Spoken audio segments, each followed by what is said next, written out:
Assalamualaikum warahmatullahi wabarakatuh. Waalaikumsalam warahmatullahi wabarakatuh. Bismillahirrahmanirrahim. Alhamdulillahi rabbil alamin. Wassalatu wassalamu ala ashrafil anbiya'i wal mursalin.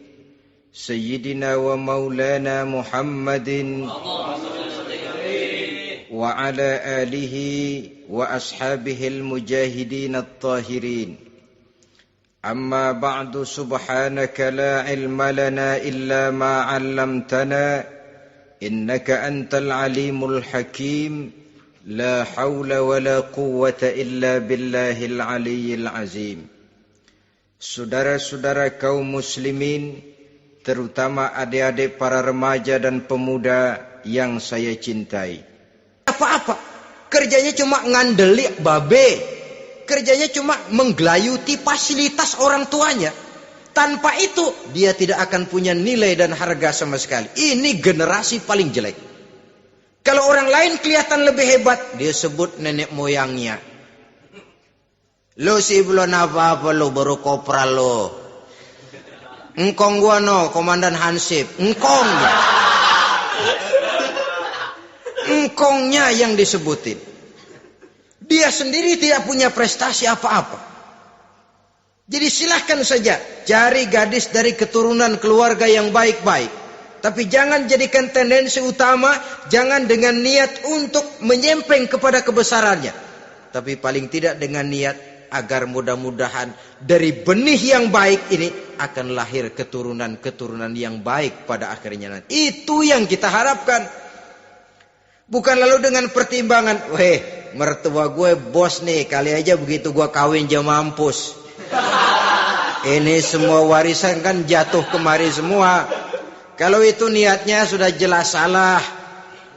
Kita mencari perempuan dengan keturunan-keturunan yang baik dengan berharap agar anak-anak kita nanti yang akan merupakan benih cucunya akan melahirkan kebaikan-kebaikan seperti leluhurnya dulu. Saudara, pilihan yang keempat kata Nabi, agama. Ini yang paling inti. Kenapa? Agama itu motivasinya moral. Di sini segalanya ditentukan. Rupa yang baik, harta yang banyak, keluarga yang luhur. Kalau sudah dilandasi oleh agama yang rapuh, bahkan tidak beragama sama sekali, ketiga hal di atas tadi hanya akan mendatangkan malapetaka. Sekarang kan kita tertipu oleh penampilan. Padahal penampilan belum tentu kenyataan. Di jalan-jalan kita akan lebih terpesona melihat gadis pakai miniskirt di atas lutut ketimbang kita melihat gadis-gadis yang pakai jilbab. Kalau sudah pakai jilbab keliwat, yang usil banyak banget. Bau sorga nih. Bau sorga katanya. Tapi kalau sudah yang pakai miniskirt itu yang lewat, itu dari ujung ke ujung mata kagak mau kedip. Laler nemplok di mata kagak dirasain. Kita terpesona oleh penampilan zahir, padahal penampilan belum tentu memantulkan hal yang sebenarnya. Tapi memang itulah watak manusia. Watak manusia, saya katakan manusia tanpa kecuali. Tetapi bergantung kepada pemikiran jangka pendek atau jangka panjang. Kalau jangka panjang yang kita pikirkan, ya tentu kita tidak akan mudah terpesona oleh hal yang zohir. Sampai-sampai Quran sendiri mengatakan, budak yang hitam legam tapi beriman itu lebih baik daripada orang-orang musyrik walaupun cantik, denok, lemot, geboy. Ada lagi nggak bahasa yang lebih dari itu? Cantik, denok, lemot, geboy, bahenol, nerkom. Tapi kafir masih lebih baik budak yang hitam legam sekalipun. Kalau dia beriman. Kenapa? Rumah tangga untuk jangka panjang. Sebab itu Islam tidak membolehkan kawin campuran dengan lain agama. Walaupun ada ayat yang mengatakan boleh kawin dengan ahlul kitab, Tapi sebagian mufassir menjelaskan bolehnya kawin dengan ahlul kitab itu dalam kondisi darurat. Dalam kondisi normal tidak bisa. Kenapa? Kalau sudah berlainan agama, akan terjadi kerancuan rumah tangga untuk jangka panjang. Bagaimana membina dalam keharmonisan di rumah tangga? Bagaimana nasib anak-anak nanti? Kadang-kadang ada keluarga, kami sih keluarga modern. Anak-anak kami berikan kebebasan untuk milih agama apa saja. Bapaknya Islam, istrinya Kristen, anaknya ada yang Hindu, Buddha. Bagus nih, keluarga pecel namanya. Bagaimana keluarga modern bisa seperti itu? Padahal seorang suami bertanggung jawab di hadapan Allah. Dia akan ditanya tentang istrinya. Dia akan dimintakan pertanggungan jawab tentang anak-anaknya. Kalau istri kita berlainan agama, mungkin terjadi pengkaplingan. Pokoknya kalau anak perempuan ikut ibu, anak laki ikut bapak. Administrasi dunia bisa begitu. Tapi akhirat, pertanggungan jawab di hadapan Allah. Bisakah kita? Sorry aja Tuhan emang janjinya begini. Saudara hadirin yang saya hormati, oleh karena itu budak legam hitam kalau beriman masih lebih baik daripada orang-orang yang tidak beriman walaupun cantik dan mempesona. Kenapa? Ini faktor agama. Ya buat 1-2 bulan bisa terwujud rumah tangga yang tentram. 2-3 tahun mungkin masih bisa bertahan, tapi sampai kapan? Sampai kapan itu akan terwujud? Pada akhirnya akan muncullah dilema yang akan sulit buat diatasi. Oleh karenanya motif agama dijadikan stres oleh Nabi. Fasfar bizatiddin taribat yadak. Pilih agama sebagai titik sentral, sebagai pilihan utama. Kalau agamanya kuat, walaupun rupanya sederhana, tapi karena nilai agamanya kuat, dia bisa menyenangkan hati suaminya. Dia bersolek untuk kepentingan suaminya. Dia taat kepada suaminya. Harta, dia anak orang kaya untuk membantu perjuangan suaminya. Tapi kalau tidak ada modal agama, rupa yang cantik bisa menyengsarakan suami. Apalagi kalau suami kere. Istrinya sudah cantik, kaya ataupun tidak kaya kadang-kadang. Udah, suaminya suruh ngempuk di rumah bininya yang kerja. Ya kalau kerja mendingan kalau dikerjain itu.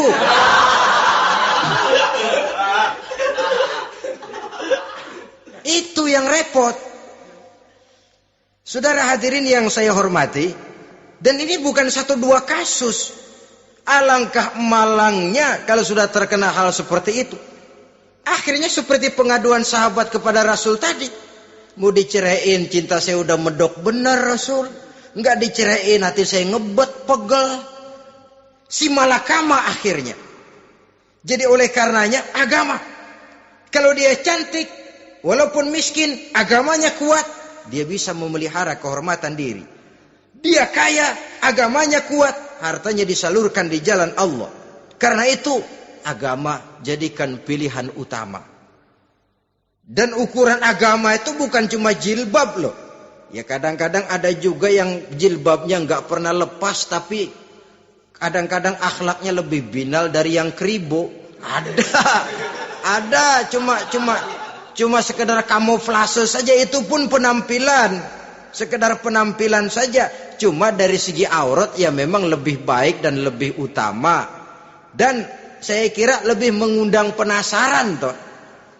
Duren kalau udah dibuka kan kelihatan isinya. Emang udah begitu. Udah.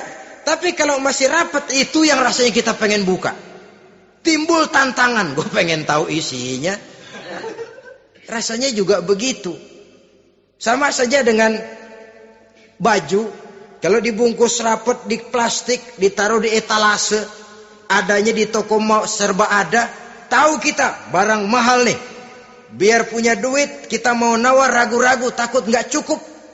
Tapi kalau barang sudah dibuka di jalanan, diobral di pinggir jalan, murahan, 1.003 masih dicampur odol. Yang begitu sih biar nggak punya duit kita berani banget tanya, nawar, megang lagi nyemek.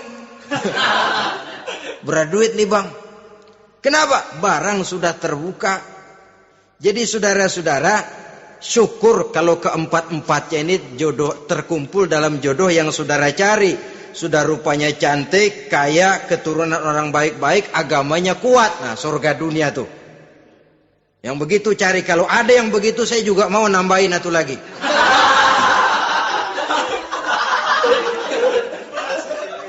Tapi yang kumpul keempat-empatnya ini terus terang saja langka. Makhluk langka ini. Kadang-kadang cantik, kaya, keluarganya hebat, agamanya nol, akhlaknya kayak setan. Tapi yang paling celaka kalau empat-empatnya kagak ada. Rupanya jelek, melarat, bapaknya biang maling, kagak beragama lagi. Apanya yang mau dipilih? Mampus saja mendingan. Sudah nggak ada pilihan sama sekali tuh. Sudah nggak ada pilihan sama sekali. Saudara hadirin yang saya hormati, terutama adik-adik remaja. Nah, lalu apa motivasi agama dalam pembinaan ini apa? Agama ini kan memberikan contoh bahwa perempuan yang baik itu, yang kita ingin jadikan dia sebagai ideal dalam pencarian jodoh, tandanya 3. Iza ra'aitaha saratka, kata Nabi. Kalau dipandang dia bisa menggembirakan kamu. Kan ini yang penting buat seorang suami. Kalau saudara nanti jadi suami, punya istri yang jadi partner setia mendampingi suaminya. Kalau dilihat nggak bosenin. Kenapa? Dia berdandan untuk nyenangin hati suaminya. Nggak bosenin. Kan kadang-kadang ada bini kalau kita pulang demek aja fotonya.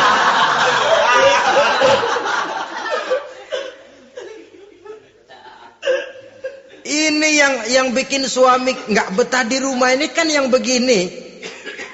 Adapun perempuan yang beragama, apabila dipandang oleh suaminya, dia pandai menyenangkan hati suaminya. Andai kata suaminya dalam kesulitan, dia tidak menambah beban kesulitan. Paling tidak dia bisa memberikan satu bantuan moral. Bantuan moral untuk mengurangi beban kesulitan daripada suaminya. Suami pulang dagang rugi, kata istrinya, romantika bang. Sekali-sekali lah, masa selamanya dagang mau untung. Besok siapa tahu untung lebih besar. Kan meringankan tuh. Kadang-kadang enggak, suami pulang dagang dari pasar panas, rugi, sampai rumah bini pidato, pletar-pletor. Lu dagang rugi, emang lu laki goblok.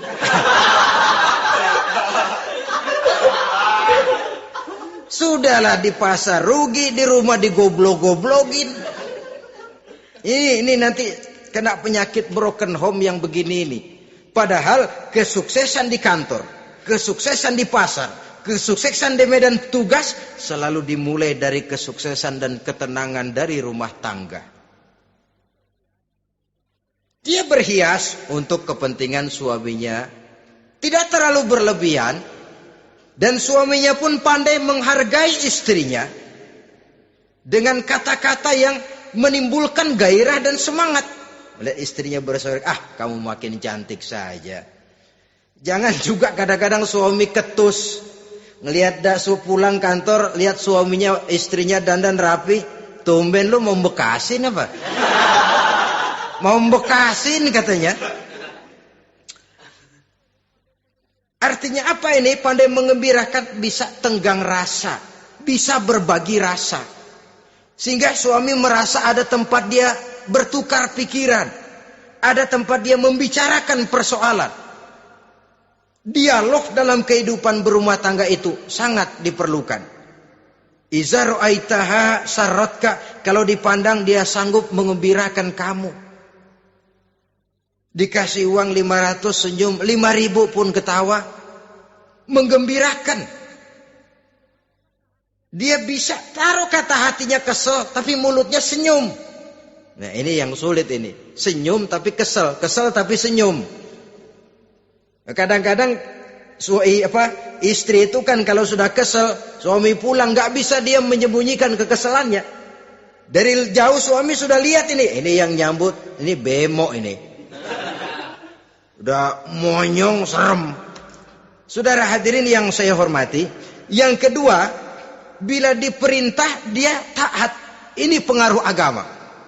Sehingga Nabi mengatakan, "Lau amartu li ahadin ayyasjuda ila ghairiha, la amartul mar'ata litasjuda ila zawjiha likibari haqqihi 'alaiha." Andai kata saja boleh aku memerintahkan manusia untuk sujud kepada sesama manusia, pastilah aku perintahkan perempuan untuk sujud kepada suaminya. Kenapa? Karena besar hak suaminya kepada dirinya. Untung sujud kepada manusia tidak boleh. Andai kata boleh, perempuan disuruh sujud sama suaminya. Ini tidak perlu sampai sujud, cium tangan saja minta ridho suami. Kadang-kadang perempuan sekarang berat. Paling banter setahun sekali lebaran doang. Laki pulang sembahyang tubruk, cium tangan minta ridho, nangis segala macam. 3 hari habis lebaran beras habis, monyong aja lagi.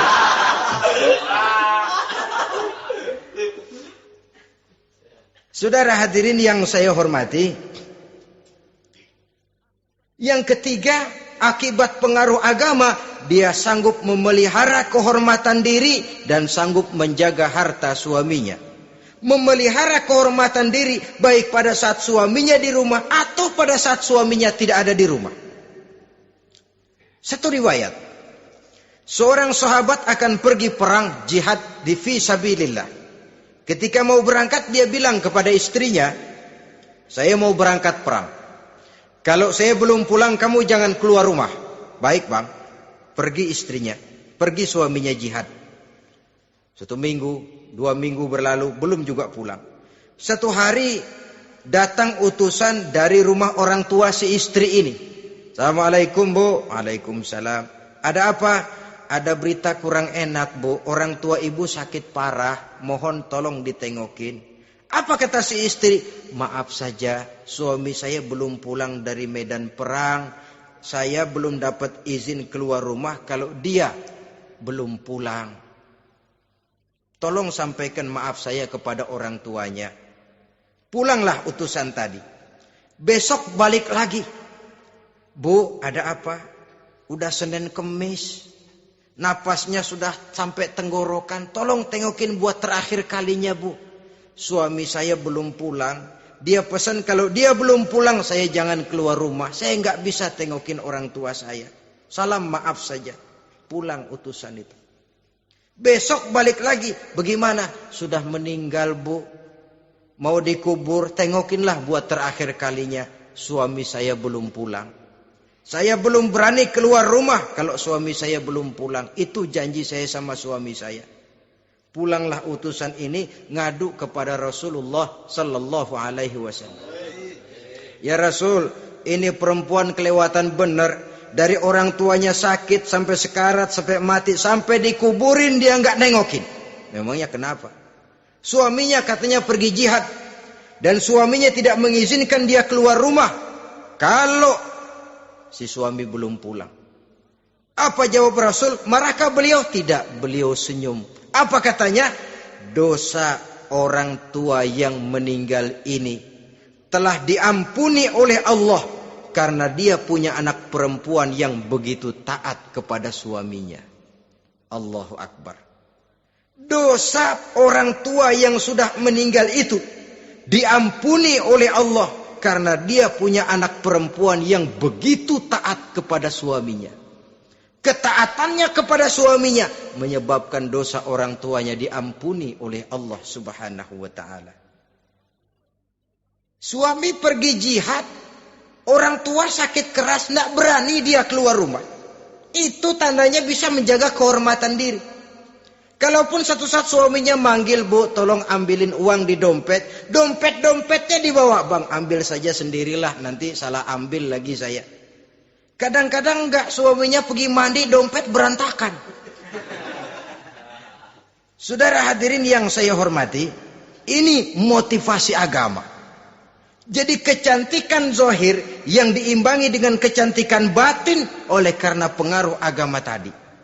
Kalau sudah kemari, orang tidak perlu mikir-mikir operasi plastik, bikin yang pesek jadi mancung supaya orang tertarik, bikin belakang yang kurus jadi menarik. Tidak. Orang tidak perlu lagi pakai susuk-susukan, dipasang di bibir supaya kalau senyum orang gempor, supaya kalau ngomong orang percaya, dipakai di kuping supaya macam-macam. Tidak perlu lagi pakai jompa-jampe, pelet-peletan supaya kalau diludahin orang ngikut. Nggak perlu lagi. Kenapa? Cinta itu nature, sesuatu yang alamiah, yang tidak bisa dipaksakan. Dia kudrati, karunia dari Allah. Tidak bisa cinta dipaksakan. Kalaupun bisa, dengan ilmu pelet, saudara bisa membuat orang jatuh cinta. Ya 2-3 hari, 4-50 hari. Kesananya, apa yang akan terjadi? Kelanggengan tidak akan pernah terwujudkan. Kenapa? Keterpaksaan yang akan timbul. Dalam kondisi semacam itu, rumah tangga tidak akan mengalami ketenangan dan ketentraman. Jadi biarkan cinta berjalan secara alamiah, karena dia memang alamiah. Saudara-saudara, nah sekarang kalau sudah ketemu nih, yang 4 tadi, rupa cantik, keturunan boleh, kaya lumayan, agama kuat. Apa yang harus kita cari? Apa yang harus kita lakukan? Apa pakai pepatah anak sekarang? Aku lihat, aku pikat, aku dapat, aku sikat, aku minggat. Bangsat.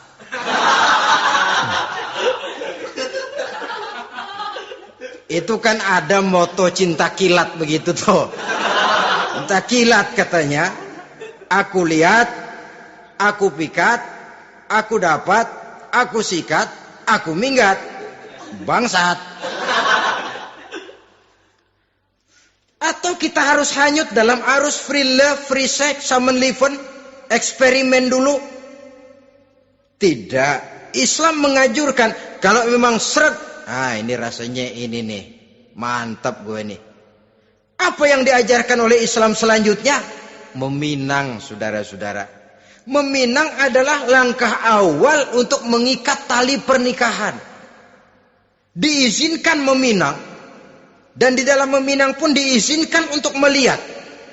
Cuma kalau boleh, ya syaratnya itu waktu melihat itu jangan sampai ketahuan si perempuan yang akan kita pinang itu. Untuk apa kita meminang? Pertama untuk yakin bahwa perempuan yang kita inginkan ini sudah kumpul syaratnya itu, tidak ada cacatnya. Yang kedua, untuk memperkuat tekad hidup berumah tangga, diperlukan meminang. Adapun adat itu berbeda. Tapi bahwa konsep meminang itu dalam Islam ada, itu jelas. Ya kalau mesti bawa pisang raja, pakai roti buaya, pakai martabak segede ban mobil truk segala macam, itu adat saja, ya. Tapi yang real meminang itu ada dalam Islam. Nah, bagaimana adab meminang? Setelah kita tahu anak ini cantiknya ya, keturunan baik, ya kekayaannya lumayan, agamanya kuat, pinanglah dia. Caranya boleh lihat langsung. Lihat langsung kalau bisa tanpa setahu si perempuan. Dan batas yang boleh dilihat itu muka dan tangan. Itu saja. Jadi jangan gerusak. Minta permisi Pak, saya mau ngelihat anak Bapak seutuhnya. Soalnya buat saya ini nanti. Apanya aja dibedolin, jangan. Kira-kira yang boleh itu muka sama tangan. Andai kata kita risih, sebab nanti kalau nggak jadi akan jadi timbul rasa malu dan si perempuan juga kasihan. Boleh mengutus perempuan yang kita percaya. Coba kau ke sana, lihat kondisinya yang sebenarnya bagaimana. Kalau ngelihat dari jauh sih utuh, siapa tahu nanti tangannya kurang sebelah. Coba lihat sana. Saudara-saudara, kemudian boleh juga ditanyakan kepada orang tuanya. Dan dalam hal ini orang tua si gadis tidak boleh menyembunyikan aib atau cacat yang dimiliki oleh anaknya. Dia harus menceritakan apa adanya, sampai pun kekurangan anaknya yang paling kecil sekalipun. Sebab apa? Jangan sampai istilah pepatah beli kucing dalam karung. Kedengeran suaranya doang meong-meong, begitu dibuka tuh kucing gempor sebelah kakinya nggak ada. Kan tentu kita tidak kepengen kecewa di belakang hari. Itulah perlunya meminang sebagai jembatan untuk menuju kepada pernikahan. Nah, dengan demikian, kalau sudah usaha meminang ini dilaksanakan, jangan merasa sudah setengah resmi. Ini yang kadang-kadang jadi penyakit. Malah sesudah meminang harus masing-masing lebih menjaga diri, menjaga kehormatan, menjaga pergaulan. Kenapa? Agar saat memasuki jenjang pernikahan nanti merupakan jenjang yang sangat ditunggu-tunggu. Ada rasa keinginan tahu. Kalau tidak, ya udah biasa, nggak giroh lagi ngadepin perkawinan. Kenapa? Kemarin-kemarin gue udah cobain. Hilang gairah lagi. Sebab itu kalau sudah meminang, jangan merasa sudah setengah halal. Udah minang ini Kadang-kadang orang tua juga konyol. Sudah dipinang, diumbar. Lu mau kemana keda lu udah pinang? Padahal meminang itu cuma langkah awal. Sedangkan selanjutnya harus lebih berusaha menjaga kehormatan diri sampai pada saat nanti pelaksanaan pernikahan. Nah, saudara-saudara, terutama adik-adik remaja dan para pemuda, walaupun agak sekilas memang karena terbatasnya waktu pada pertemuan ini, mudah-mudahan bisa memberikan gambaran yang sepintas tentang bagaimana sebaiknya kita memilih jodoh di dalam membina rumah tangga yang bahagia. Semoga ada manfaatnya. Terima kasih atas segala perhatian. Mohon maaf atas segala kekurangan. Usikum wa nafsi bitaqwallah. Wassalamualaikum warahmatullahi wabarakatuh.